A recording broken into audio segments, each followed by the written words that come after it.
ద్వారా మాత్రమే. నేను మిమ్మల్ని 2 చేతులకి జోడించి అడుగుతున్నా, ఒక్కసారి నాకు అవకాశం ఇవ్వండి.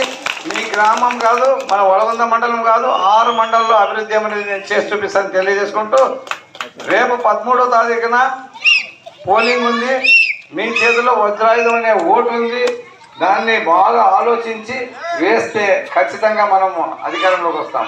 మీరు కూడా ఒక ఎంపీ అభ్యర్థి నాగరాజన్ నాయక్ ఒకటి, ఒక ఎమ్మెల్యే అభ్యర్థి వీరభద్ర కూడా నాకు 1-2 ఓట్లు వేయించి అఖండ మెజార్టీతో గెలిపిస్తారని నేను చేతులెత్తి.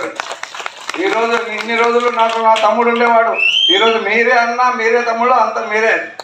ఎందుకంటే నేను ఒకడనే పోరాడుతున్నా.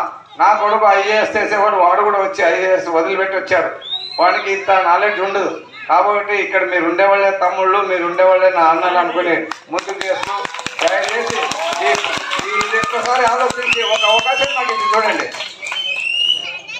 ఇవన్నీ గవర్నమెంట్ హాస్పిటల్ కూడా దాదాపు అన్ని ఫంక్షన్ అయ్యేటట్లు చూస్తా. మండల హెడ్ క్వార్టర్స్లో కానీ మళ్ళీ ఇక్కడ పిఎస్సి సెంటర్లు ఉంటాయి అవి కానీ. కనుక దయచేసి మీరందరూ మాకు ఓటేసి గెలిపించాలని ఆశిస్తూ సెలవు తీసుకుంటారు. జై చంద్రబాబు నాయుడు, జై నరేంద్ర మోడీ, జై జనసేన.